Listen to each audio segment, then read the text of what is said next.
எல்லாருமே பொய் அன்பு தான். குழந்தைய ஒண்ணுதான் உண்மையான அன்பு சொல்லும். எல்லாமே பொய் தான்.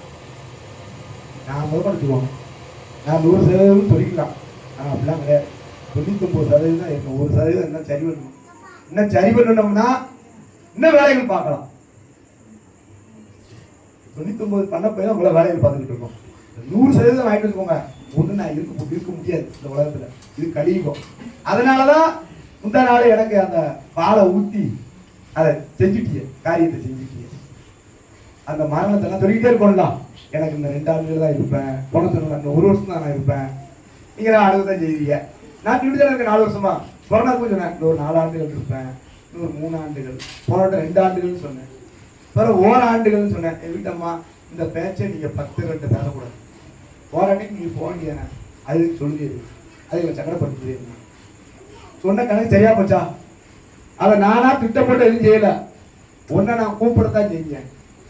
ஒன்ன ஐயா வந்துருங்க, உங்களை அன்போட சொன்னேன், மரியாதையோட சொன்னேன். நீங்க அதுக்கு எதுக்குமே கட்டுப்படல. முடியாது, என்ன கூட நடக்க வேண்டி இருக்கலாம். அப்ப அது எப்படி முடியும் சொல்லும். நான் கட்டி அடைச்சு பார்த்தேன், இழுக்க. நீ அங்க பாரு, என் பூசைக்கான நேரம் வந்துருச்சுன்னு நீ கையை காட்டுற. பூசைக்கு நேரம் வந்துருச்சு. நான் என்ன சொல்றேன், பால் கூட பாதி ஊத்தியாச்சு, நீ இப்படி வெளியில் நின்னா எப்படிப்பா? கொண்டு வந்து ஊத்துறதுக்கு வழியை பாருங்க, விட்டுக்கவே முடியாது. அங்க பாரு, அங்க பாருங்க உழுத்தது, அங்க பாரு, அங்க பாரு குதிச்சா உழுத்து. என் சொல்ல காத்துலயே வாங்கலாம். அப்ப நான் என்ன செய்ய, பால் குடத்தை புடுங்கத்தான் செய்யணும். ஏன் போனா அது பால் குடத்தை புடுங்கின விடவே அவன் பால் குடம் அவனை விட்டு வந்தாலும் அவன் கை பால் குடத்தை விடவே இல்லை. அப்ப பிடிங்க என் கையில தலையில வச்சு என் கையை எடுத்துட்டேன். அவன் பால் குடத்தை பிடிச்சிக்கிட்டான். நான் அவன்டா பால் குடத்துல வரும். அவன் அவன் உள்ள வந்துட்டான். ஆட்ட நின்றுச்சுல, நான் வந்து கீழே நான் ஆட்டினேன் விழட்டு. அவன் விழாம இருக்கிறதுக்கு என்ன செய்யணுமோ அவளை பாதுகாப்போட அந்த குடத்தை கொண்டு வந்து வச்சுக்கிட்டான். இப்ப அதை என்ன செய்யன்னு தெரிய மாட்டேங்குது. உடனட்டு போச்சு. அதுக்கப்புறம் என்னாச்சு என்னென்னமோ ஆயிடுச்சு. போய் திரும்ப அந்த மாரியாத்தா கொடுத்த உயிர். அதனால இனிமே சொல்ற ஒவ்வொரு சொல்லுமே அருள்வாக்கா இருக்கும். அது உட்கார்ந்துதான் சொல்லணும்னு இல்லை, சும்மா எந்திரிச்சோடனே பேசினாலும் சரி. காலைல 3 மணிக்கு முழித்து அடிச்சு முழிச்சு ஒடியாது வந்து தாயி என்னத்துக்கிட்டா 3 மணிக்கு அடிச்சு விடுத, என்னன்னு தெரியலையப்பா. ஆறு வாரா 3 மணிக்கு எப்படி வருவாங்க அப்படின்னு மறுபடியும் படுத்தேன். 4 மணிக்கு எழுந்திரிச்சேன். எழுந்திரிச்சு என்னதாயி 4:30 தான் நான் உனக்கு எல்லாம் பாத்ரூம் போது குடிக்கிறேன், அதுக்கப்புறம் குடிக்க. ஏன் இப்படி எனக்கு தொந்தரவு வந்துதான், நான் கொஞ்ச நேரம் அப்பா படுத்துக்கிட்டுமா அப்படின்னு படுத்து தூங்கிட்டேன். 5:15 வெளியில வந்து நிற்காங்க, முழோரு நிற்காங்க பூஜைக்கு.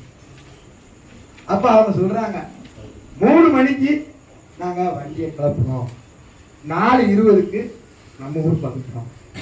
பழக்கடைகளை அலைஞ்சு தெரியாம நின்று கடை ஊரை அடைச்சி ஒரு இடத்துல வச்சு வாங்கிட்டு வரா லேட் ஆயிடுச்சு. ஆனா சங்கரன் கோயிலுக்குள்ள நாங்க 4 மணிக்கு அந்த முதல் எழுப்புறது அவங்க கிளம்பும் போது அங்க நினைச்சிருக்காங்க இங்க வந்து வந்தாச்சு நம்ம ஊருக்கு. இந்த 2 நினைப்புல என்ன வரம்ப விடல. அப்படி அவங்க இன்னைக்கு வந்தது எனக்கு மிகப்பெரிய ஆச்சரியம், சந்தோஷம். 8ஆம் பூசங்கிறது காலையிலே ஆரம்பிக்குது, அதுதான் கரெக்ட். ஆனா அவங்க செஞ்சிட்டாங்க.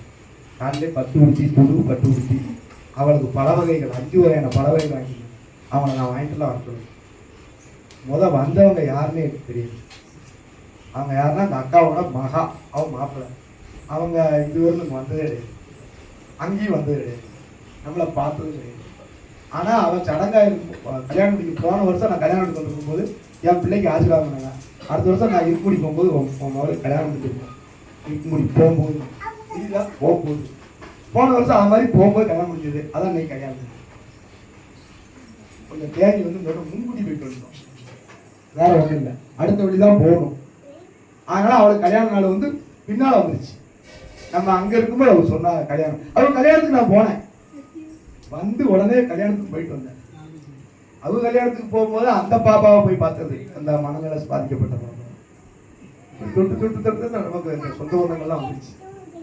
அதெல்லாம் கல்லூரி ரொம்ப கொடுத்து வச்சவங்க, அதுக்கு வழிகாட்டியா இருந்த இக்கலப்பாவக்காரங்க, குருமலாம்பைக்காரங்க, நமக்கு முத வெளியூர்ல வந்த சோழச்சேரிக்காரங்க, எல்லாருக்குமே நம்ம நன்றி கடமை. அப்ப அந்த பிறந்த குழந்தை தான் அந்த சந்தன மாதிரி. சரியா? வேற யாரும் தெரிஞ்சுக்கலாம்? இப்ப தெரிஞ்சுக்கிச்சா? இப்ப பேர் தெரிஞ்சு சாயங்காலம் இருக்கு யாரும் தெரிஞ்சு கொடு. இத வந்து தெய்வ அந்த ஆபரணங்களோடு பிறந்தவன். அது எப்படி பிறந்த குழந்தை எப்படி இருக்கும்? ஒரு 2.25 கிலோல இருந்து 2.75 கிலோ கூடுனா 2,900. இதுதான் குழந்தையோட எடை. சரிதானா? ஆனா அந்த குழந்தையோட எடை எவ்வளவு தெரியுமா? 5.25 கிலோ. அப்படி ஒரு குழந்தை வயிற்றுல சுமக்கவே முடியாது. அதனாலதான் அறுத்து எடுத்தாங்க. வயிற்று 2 அறுத்தாங்க.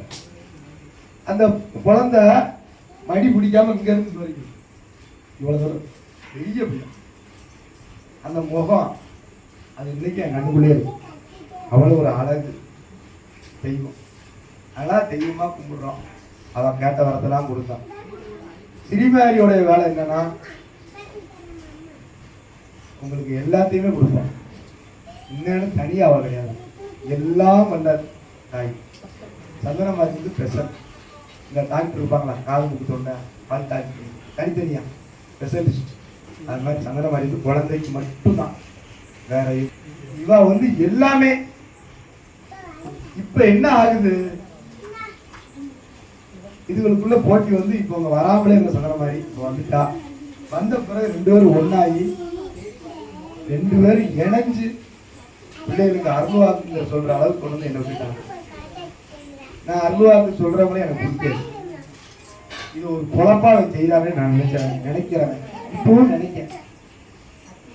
ஆனா ஒண்ணு சொன்னா அது சரியா இருந்தா தான் அதுக்கு அருள்வாக்கு. சும்மா ஒரு பேச்சுக்கு சொல்றதெல்லாம் சரியா வராது. இல்லையா? சாட்சி இல்ல, சாட்சி இருக்கியா? 2 பேருக்கு தான் சொல்லுவோம். இருப்பூர்ல வச்சு எப்பவுமே மாதவழி அன்னைக்கு வருஷத்துக்கு 2 பேர். ஆண்டு இவ்வளவு தானே சொல்றோம். இவ்வளவு பிடிக்க முடியாது இருக்கா? அவன் தான் இவன். அது யாரும் பிடிக்காத இவனுக்கு தான். எப்படி சொன்னோம்? அடுத்த ஆண்டு இருக்கங்குடிக்கு வரக்குள்ள உனக்கு குழந்தை வரக்குன்னு சொல்றோம். எப்படி சொல்றோம்? நம்ம சொல்லும் போது பிப்ரவரி மாசம். அடுத்த ஆண்டுங்கிறது 2025 பிப்ரவரி 9 சொல்றோம்.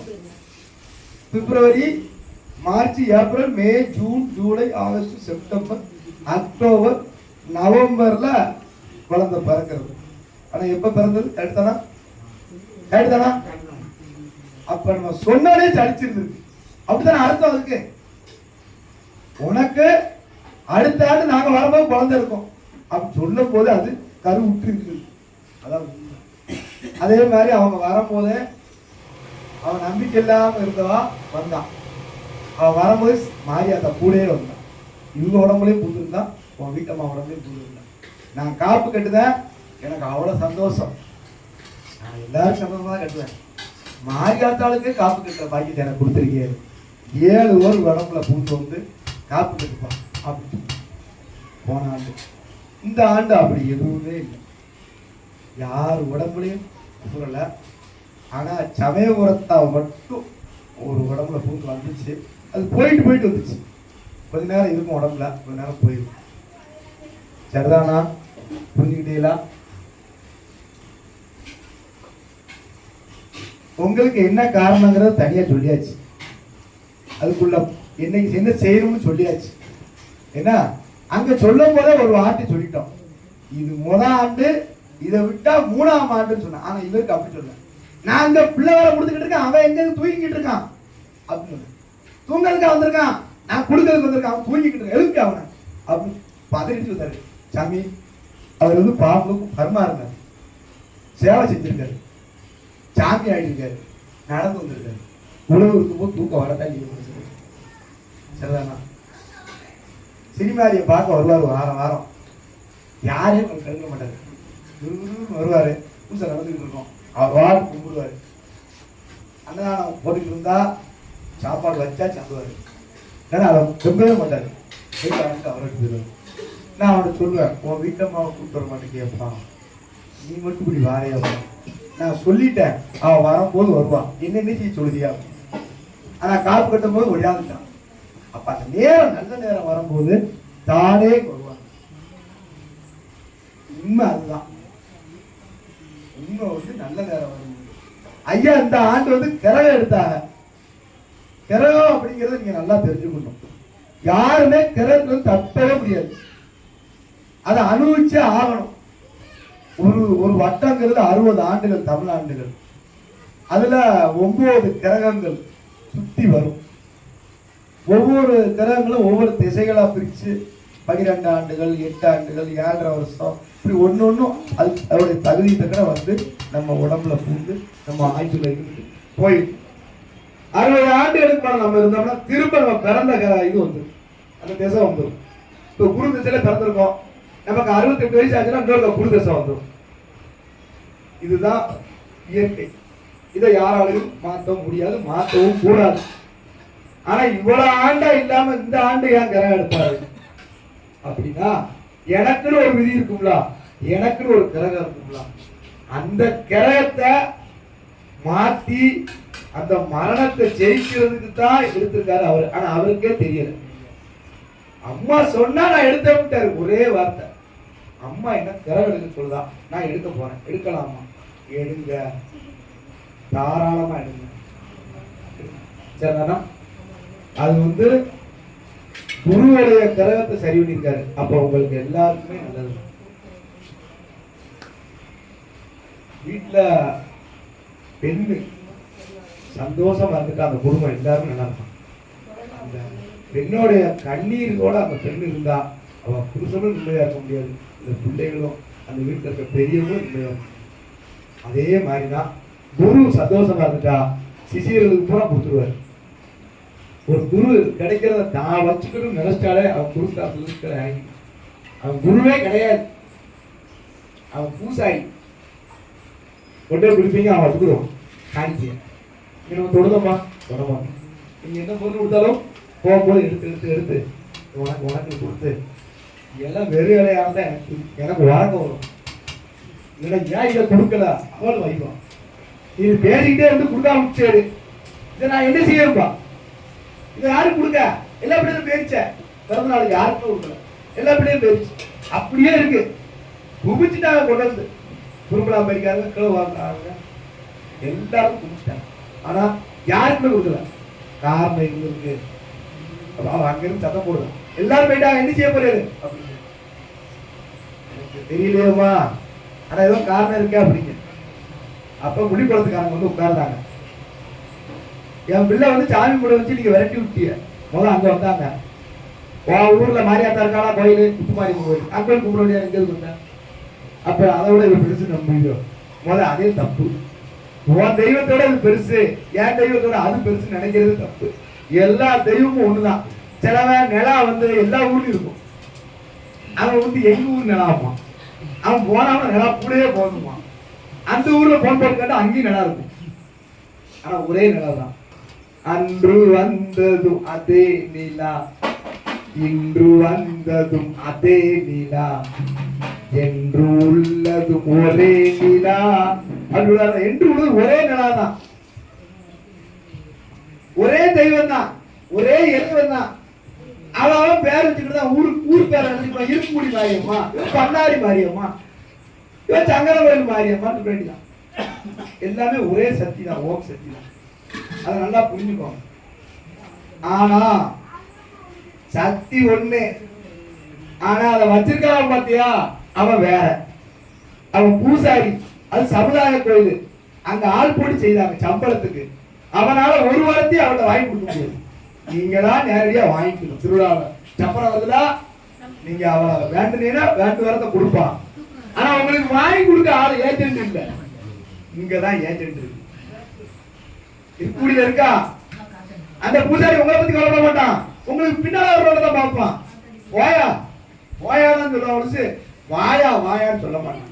என்னையா என்ன கண்ணீர் விடுதா ஒன்னா கேட்டுப்பானா, உங்களுக்கு என்ன பலன்னு கேட்டுப்பானா, இந்த கோயிலுக்கு கேட்டுப்பான, நீங்க கும்பிடுதியா ரொம்ப நேரம் கும்பிடுதீங்க, ஐயா ரொம்ப நேரம் கும்பிடுறீங்களா, மனதில் கவலையா, கவலைப்படாது, ஆத்தா நல்லதான் செய்வான். என்ன அவ சன்னதிக்கு வந்திருக்க, நீ நல்லா இருப்ப அப்படி சொல்லிக்கிட்டு தான் இருக்கோமா, கூட்டம் எங்க நிற்கும், சாத்தூர் வரைக்கும்.